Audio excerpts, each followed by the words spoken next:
கொட்டி நான் ஒரு வழி ஆயிடுவேன் போல இருக்கு. தனியா வந்தா சந்தோஷமா இருக்கலாம்னு பார்த்தா இதுங்களுக்கு வடை பாயாசம்னு ஆக்கி கொட்டி ஒரு வழி ஆயிடுவேன் போலயே.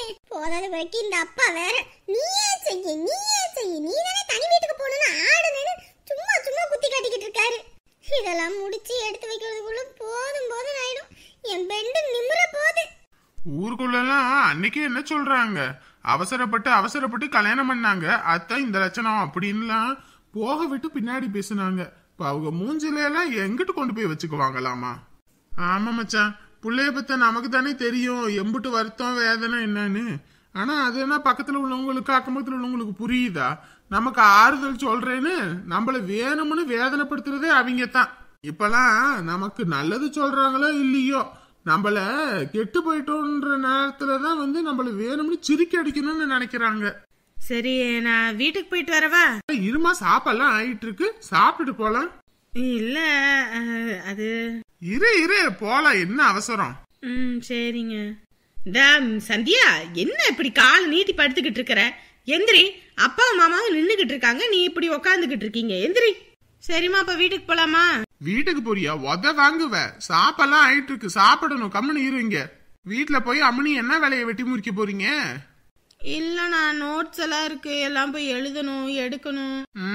அங்க போயிட்டு ஃப்ரெண்ட்ஸோட அரட்டை தானே அடிக்க போற, இங்க இரு. எல்லாரும் இங்க உக்காந்துருக்காங்க சாப்பிடாம கூட. சமைக்கிறாள என்னன்னு போய் பாரு. நான் போனேன்னா எதுவும் நினைச்சுக்குவா. சரிம்மா, நான் தான் போய் பாக்குறேன். ஏன் நின்னுட்டே இருக்கீங்க? உட்காருங்க, உட்காந்து பேசுங்க. சரிங்க மாப்பிள்ள. இங்கே எந்த துணியை நாளைக்கு போடுறியோ அதை எடுத்து அயன் பண்ணி வை. சும்மா இங்கேயே உக்காந்துக்கிட்டு இருக்காம சாப்பிடும்போது நான் கூப்பிடுறேன், அப்ப வருவ. மா, அதெல்லாம் ராத்திரி அயன் பண்ணிக்கிறேம்மா. ஐயோ, கையே வலிக்குது. சப்பா, எவ்வளோ வலி வருது. இது என்னைக்கு கிண்டி முடிச்சு அப்பா. ஐயோ, நீங்களா மாமா? கொஞ்ச நேரத்துல எனக்கு உசுரே இல்ல. யாரடா வந்து பிடிக்கிறதுன்னு நினைச்சிட்டேன். ஹே, நான் தான். எதுக்கு இவ்ளோ ரியாக்ட் பண்ற? மாமா, எனக்கு கஷ்டமா இருக்கு. என்ன கஷ்டம்? எல்லா வேலையும் நானே செய்யறேன், எனக்கு கையெல்லாம் ரொம்ப வலிக்குது. ஒரு நாள் தானே, ஒரு நாள் செஞ்சு என்ன குறைஞ்சிரவ போற? எல்லாரும் நம்ம வீட்டுக்கு வந்திருக்காங்க, வேற என்ன வெளியில இருந்து ஆள் வந்திருக்காங்க. நம்ம வீட்டுல உள்ளவங்களுக்கு சமைக்கிறதுக்கு ஏன் இப்படி கஷ்டம்? மாமா, என்னால முடியல, ரொம்ப உடம்பெல்லாம் வலிக்குது. சமையல்லாம் முடிஞ்சது தானே, சாப்பிடுவோமா? எல்லாமே எடுத்து வைக்கவா? இன்னும் பாயசம் வேற கிண்டணும், கையே வலிக்குது, கிண்டவே முடியல. உன்னால முடிஞ்சதை செய்ய வேண்டியதானே, எதுக்கு முடியாததெல்லாம் இழுத்து போட்டு பாக்குற? அப்புறம் என்ன, எங்க அப்பா அதான் உங்க மாமனாரு தான் அதை செய் இதை செய்யன்றாரு, நான் என்ன பண்ணுவேன்? நம்ம பெத்தவங்க எல்லார்கிட்டயும் போய் இதை செய்ய அதை செய்யலாம் கேட்க முடியாது. நம்ம கிட்ட தானே கேட்பாங்க. அவங்களுக்கு பிடிச்சதெல்லாம் நம்ம தானே செஞ்சு தரணும். அட போங்க மாமா. சரி, உனக்கு கை வலிக்குதுன்னா சொல்லு, நான் கிண்டவா? சரி. அடி பாவி, வேண்டான்னு சொல்லுவேன்னு பார்த்தா சரின்ற. எவ்வளவு சமைச்சிருக்கேன் தெரியுமா? கால் வலிக்குது, கை வலிக்குது. சரி நான் செய்யறேன். எல்லாமே போட்டியா? எல்லாமே போட்டேன் மாமா. ஏலக்காய் தூள் எல்லாமே போட்டேன். ஏலக்காய் தூள், முந்திரி பருப்பு எல்லாமே போட்டேன். முந்திரி பருப்புல நெய்ல வறுத்து போட்டியா இல்ல அப்படியே போட்டியா? எப்படி சாப்பிட்டாலும் வயித்துக்குள்ள தானே போகுது, அதனால அப்படியே போட்டேன். லூசு, எதை செஞ்சாலும் உருப்படியா செய்ய, இல்லைன்னா செய்யாத.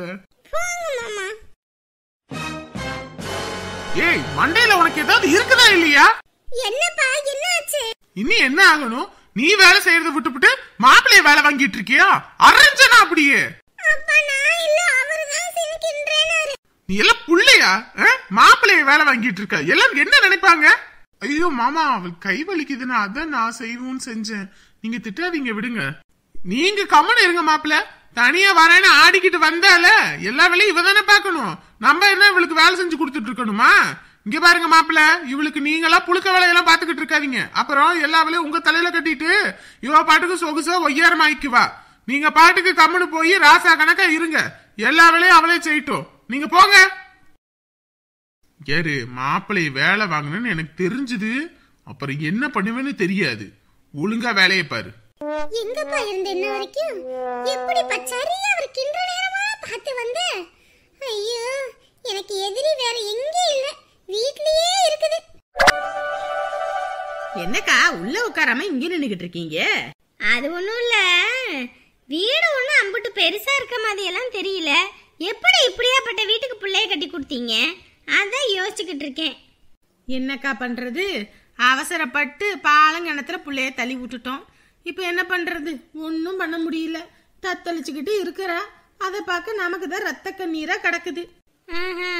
சொத்து பத்துன்னு ஏதாவது இருக்குதா? அதெல்லாம் என் அண்ணனுக்கு சொத்து பத்தெல்லாம் ஏக்கர் கணக்குல கிடக்கு.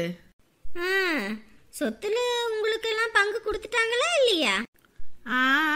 10 ஏக்கர்ல அண்ணனுக்கு 5 ஏக்கர், எனக்கு 5 ஏக்கர்னு கொடுத்தாங்க. என்னோடதை தான் இப்போ வித்துப்புட்டு வீடை கட்டணும். அந்த காலத்தில் இப்போலாம் வித்துருந்தா ஊரு பட்ட பணம் கிடச்சிருக்கும். அப்புறம் அந்த மனுஷன் ஊர்லேருந்து கொண்டு வந்த சொத்து பத்தில் வித்த காசுல இங்கே இடத்த வாங்கி போட்டிருக்கோம். எம்பிட்டு தேரும்? நம்மக்கிட்ட இப்போ ஒரு 7 ஏக்கர் இருக்குக்கா. அப்புறம் அவங்களுக்கு? அப்புறம் அண்ணி சொத்து அண்ணன் சொத்து அப்படின்னு சொல்லிட்டு ஒரு 10 ஏக்கர் பக்கம் இருக்குன்னு நினைக்கிறேன். இப்போ எதுவும் வாங்கி போட்டிருக்காங்களா என்னன்னு தெரியல. யாரையும் பார்த்து அம்புட்டு நகை நட்டு கூட போட்டுக்கல, கையில காதல கூட எதுவும் இல்லாத மாதிரி இருக்காங்க. கேட்டா இம்புட்டு சொத்து இருக்கு அம்புட்டு சொத்து இருக்குன்றாங்க. நம்மத்தான் இம்புட்டு அள்ளி போட்டிருக்கோம். ஆனா நமக்கு விவசாய நிலன்னு எதுவும் இல்லை. ஆனா இவங்களும் நல்லா வசதியா தான் இருக்காங்க. பரவாயில்ல. அப்படியே அவங்க அன்னிக்காரையும் அப்படியே கொக்கி போட்டு இந்த தொழில சேர்த்து விட்டோம்னா நமக்கு ஒரு கமிஷன் கிடைக்கும். நான் உங்ககிட்ட ஒண்ணு கேட்கணும், தப்பா எடுத்துக்க மாட்டீங்கல்ல? சொல்லுங்கக்கா. இல்ல, உங்க அன்னைக்கு இம்பிட்டு சொத்து பத்து இருக்குன்னு சொல்றீங்க. எப்படியா இருந்தாலும் அது உங்க பிள்ளைக்கு தான் வந்து சேரும். பேசாட்டுக்கு உங்க அண்ணியையும் இந்த தொழில சேர்த்து விட்டா அதுல இருந்து ஒரு கமிஷன் உங்களுக்கு கிடைக்கும்ல? என்னது அவளை இதுல சேர்க்கிறதா? என்ன பேசிட்டு இருக்கீங்க? மண்டையில ஏதாவது இருக்குதா இல்லையா? ரோட்ல போற நாய்க்கு கூட நான் பிஸ்கட் போடுவேன். ஆனா இவளுக்கு ஒரு துண்டு கூட போட மாட்டேன். சரி சரி சரி, கோவப்படாதீங்க கோவப்படாதீங்க. மணி ஆயி போச்சு. இவ காலையிலே போனா இன்ன வரைக்கும் வீடு வரல. காலையில சாப்பாடும் சாப்பிடல, மத்தியான சாப்பாடு சாப்பிடவும் வரல. எங்கிட்ட போய் தொலைஞ்சான்னு தெரியலையே. ஏமா ஜானகி வெளியே போகும்போது எங்கிட்டும் போறேன்னு எதுவும் சொன்னால? அவங்க என்கிட்ட எல்லாம் பேசவே மாட்டாங்க. வெளியே போகும்போது சொல்லிட்டா போறாங்க. அதுவும் சரிதான். எங்கிட்ட போய் தொலைஞ்சான்னு தெரியலமா, இன்ன வரைக்கும் வீட்டு வரல, சாப்பிடவும் இல்ல. சரி இருங்க, போனதும் பண்ணி பாக்குறேன். மருமவ வீட்டுல இருந்தா பேசிக்க மாட்டீங்க, கொஞ்ச நேரம் மருமவ வீட்டுல இல்லைனோனையும் ஆளக்கானான்னு பதறி போறீங்க. மாமியாருக்கு மருமவளுக்கு இருக்கிற பாசமே அதுதான். 1000 சண்டை வம்புன்னு இருந்தாலும் அவ இல்லாம நம்மளால இருக்க முடியாது.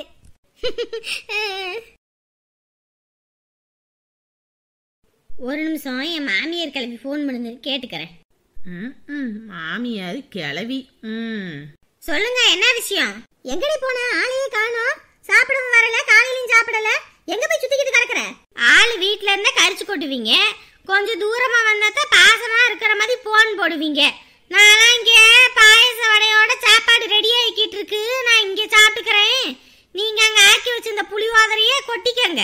உனக்கெல்லாம் வாயிலன்னு வச்சுக்க, நாய் தூக்கிட்டு போயிரும் பாத்துக்க. யார் வீட்டுல விசேஷம்? எங்க போய் சுத்திக்கிட்டு இருக்க நீ? ஏன் தெரிஞ்சவங்க, உங்களுக்கு சொன்னாலும் ஒன்னும் வழங்காது. போன வைங்க, நான் வீட்டுக்கு வந்து சொல்லிக்கிறேன். இப்படியே வீடு தங்காம அங்கிட்டும் இங்கிட்டும் சுத்திக்கிட்டு பின்னாடி பிரச்சனையும் வம்ப இழுத்துக்கிட்டு வராத, அவ்வளவுதான் நான் சொல்லுவேன். போன வைங்க தயவு செஞ்சு. என்னவா மாமியார் என்ன சொல்றாங்க? உங்க பிள்ளைக்கெல்லாம் இப்பதான் மாமியார் குடைச்சல். ஆனா எனக்கு பாருங்க, அப்பையில இருந்து மாமியார் குடைச்சல். இப்ப நான் மாமியார் ஆயிட்டேன், இருந்து எனக்கு மாமியார் குடைச்சல். எங்க போன எங்க வார யார் வீட்டுல இருக்குன்னு நொய்யு நொய்யு நொய்யு நொய்யுன்னு பாடா படுத்தி எடுக்கும். எல்லார் வீட்லயும் இப்படி ஒரு கேஸ் இருக்கத்தான் செய்யுது. வாங்க, சாப்பாடு ஆயிடுச்சு, சாப்பிடுவோம். எடுத்து வச்சுட்டாங்க. சரி வாங்க போவோம். பசி உசுறு போகுது, எல்லாம் அங்கங்க போய் நின்னுகிட்டு இருக்காங்க. வாங்க எல்லாம் சாப்பிடுறதுக்கு.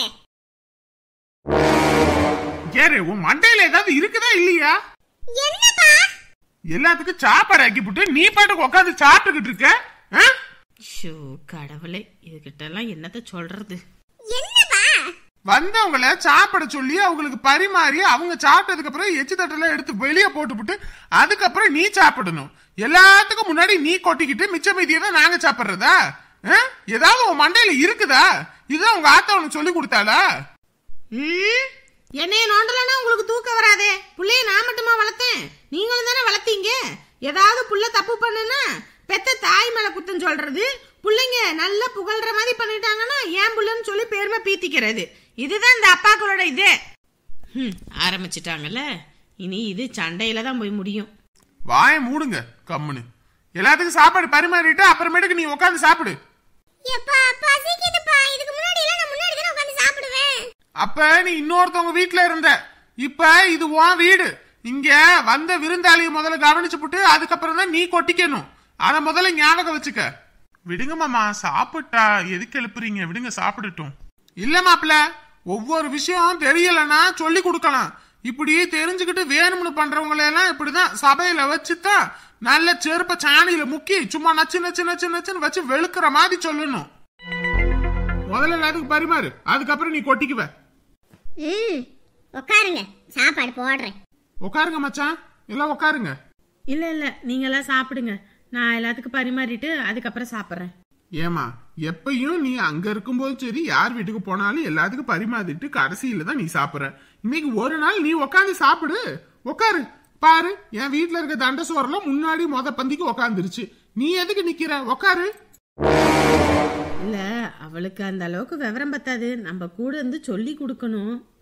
அதெல்லாம் அவ பெத்தவளுக்கு தெரியணுமா? நீ சொல்லி என்ன பண்ண போகுது? நீ உக்காரு. யாரு அப்படியே நிக்க கூடாது. சாப்பிடுறவங்களுக்கு என்ன வேணும் ஏது வேணும்னு கேட்டு பார்த்து உபசரிக்கணும். சரியா? உபசரிக்கிறேன். வீட்டுக்கு வரவங்களுக்கு நீ எந்த அளவுக்கு விருந்து உபசரிக்கிறியோ அப்படித்தான் போற வீட்டுல உனக்கு கிடைக்கும். இப்ப மூஞ்சு மொகரையும் நீட்டிக்கிட்டு இருந்தேன்னு வச்சுக்க, போற வீட்லயும் அதுதான் உனக்கு மருந்தா கிடைக்கும். நல்லா பார்த்து கவனி. சரி, ஏன் எல்லாம் உட்கார்ந்துருக்கீங்க? சாப்பிடுங்க. நல்ல சிரிச்ச முகமா ஸ்ரீதேவி கணக்கா பேசணும். அப்படியே உருன்னு குரங்கு மாதிரி வச்சுக்கிட்டு இருக்காத. இதுல சோத்துல கை வைக்க மாட்டாங்க, சோத்தை எடுத்து மூஞ்சில தான் வைப்பாங்க. சொன்னானே மூஞ்சி தூக்கிட்டு போறியா? ஏன் பெரியவங்க சொல்றாங்க எதுக்கு சொல்றாங்கன்னு காதுல வாங்கிக்கிறது இல்ல. தப்பு பண்ணோம்னா அது சரின்னு திருத்திக்கிறது இல்ல. மூஞ்சி முகரை நீட்டிக்கிட்டு போ. சரி விடுங்க, நீங்க சாப்பிடுங்க.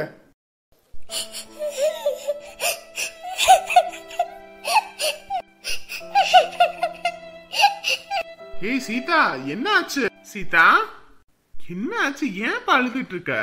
போ, எல்லாரும் சாப்பிட்டுட்டாங்க. அத்தையும் அம்மா எல்லாம் எல்லாத்தையும் எடுத்து வச்சிட்டு இருக்காங்க. சாப்பிடு போ. ஹே, என்ன ஆச்சு? இப்ப என்ன ஆச்சுன்னு நீ இப்ப அழுதுட்டு இருக்க? ஏன் வேணான்னு சொல்ற? முதல்ல பசிக்குது தானே உட்காந்த. போ, போய் சாப்பிடு.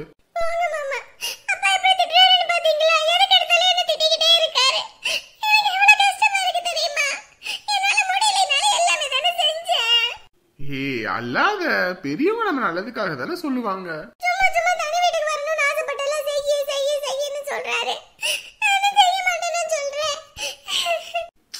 இங்க பாரு, பெரியவங்க அவங்க பேசுறதெல்லாம் காதுல வாங்கிக்காத. சரியா? நல்லது சொல்லும் போது அதை எடுத்துக்கணும். சரியா? மத்தபடி எதுனாலும் காதுல வாங்கிக்காத. மாமா உன் கூடயே தான் இருக்கேன், உன்னை பாத்துப்பேன். சரியா? விடுமா, உனக்கு பசிக்குது தானே, சாப்பாடு போட்டு வரேன். இங்கே உட்காந்து சாப்பிடுறியா? நீ பசி தாங்க மாட்ட, நான் சாப்பாடு போட்டு வரேன். அண்ணே, அம்மா கூப்பிடுறாங்க. வரேன்னு சொல்லு. சரிண்ணே. சரி, கூப்பிடுறாங்களா என்னன்னு தெரியல. வா, ரெண்டு பேரும் போவோம். வரல. யாரு கூப்பிடுறாங்கல்ல? வா.